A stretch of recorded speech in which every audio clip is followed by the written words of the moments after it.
Welcome to LVGI group SBI मिटर college Sant Puran दास नगर उन्नाव। आज कक्षा 12 कॉमर्स की क्लास में आप सबका हार्दिक स्वागत है। और आज का जो सब्जेक्ट है वो बैंकिंग है और टॉपिक रिजर्व बैंक द्वारा साख नियंत्रण के उपाय। भारतीय रिजर्व बैंक, जैसा कि आप जानते हैं, अप्रैल 1935 में भारतीय रिजर्व बैंक की स्थापना हुई। इसके पहले केंद्र सरकार के द्वारा नोटों का निर्गमन किया जाता था, परंतु साख पर नियंत्रण की जिम्मेदारी इंपीरियल बैंक ऑफ इंडिया को था। कहने का मतलब, घोड़े की लगाम किसी के हाथ में और नियंत्रण का कार्य किसी के हाथ में। लेकिन भारतीय रिजर्व बैंक की स्थापना होने के बाद भारतीय रिजर्व बैंक को ही नोट निर्गमन का एक अधिकार प्राप्त हो गया और साथ में भारतीय रिजर्व बैंक को साख पर नियंत्रण करने का उत्तरदायित्व भी दिया गया। भारतीय रिजर्व बैंक साख पर नियंत्रण करने के लिए समय समय पर अनेक प्रकार के कदम उठाता है। साख पर नियंत्रण का मतलब मुद्रा की मांग और पूर्ति में सामंजस्य बनाए रखना। साख नियंत्रण का मतलब मुद्रा स्फीति या मुद्रा संकुचन की स्थिति न आने पाए।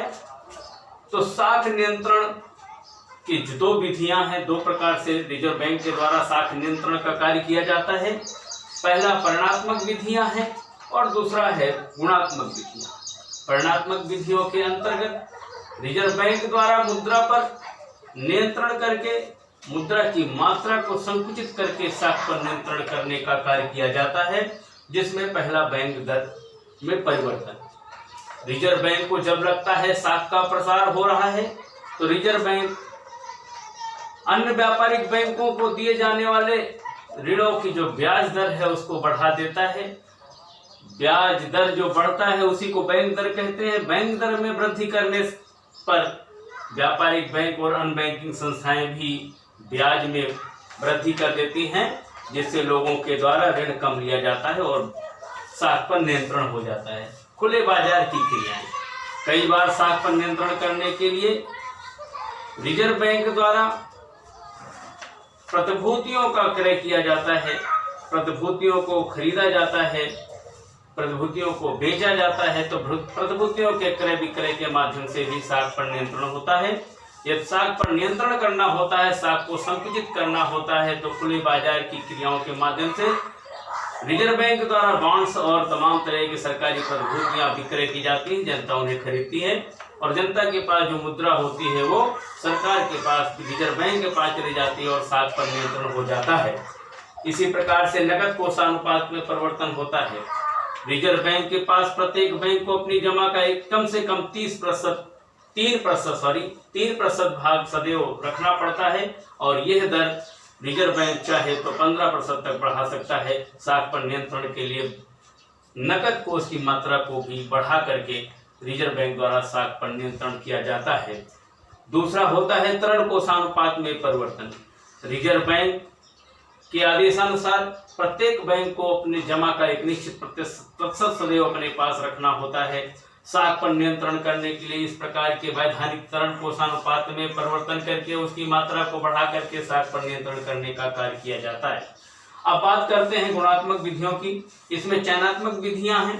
चयनात्मक विधि के अंतर्गत रिजर्व बैंक के आदेशानुसार कुछ महत्वपूर्ण क्षेत्रों को केवल उधार की सुविधा व्यापारिक बैंकों को देने के लिए कहा जाता है। बाकी संस्थाओं, बाकी क्षेत्रों को उधार पर प्रतिबंध लगा दिया जाता है। ऋणों की मार्जिन। रिजर्व बैंक के आदेशानुसार बैंकों को दिए जाने वाले ऋण पर मार्जिन करना अति आवश्यक होता है। ये मार्जिन की राशि को बढ़ा करके भी साख पर नियंत्रण किया जाता है। कहने को जमानत के तौर पर जो भी संपत्ति रखी जाती है ऋण लेने वाले को, उसकी राशि, उसकी कीमत और दिए गए ऋण के कीमत में काफी अंतर करके साख पर नियंत्रण करने का कार्य किया जाता है। साख का राशनिंग होता है। साख के राशनिंग के अंतर्गत सभी औद्योगिक क्षेत्रों को, व्यापारिक क्षेत्रों को रिजर्व बैंक की योजना के अनुसार दिए जाने वाले ऋण आवंटित कर दिए जाते हैं, इससे ऊपर उनको ऋण नहीं दिया जाता है, जिससे साख पर नियंत्रण हो जाता है। इसी प्रकार से नैतिक दबाव के माध्यम से भी साख पर नियंत्रण किया जाता है।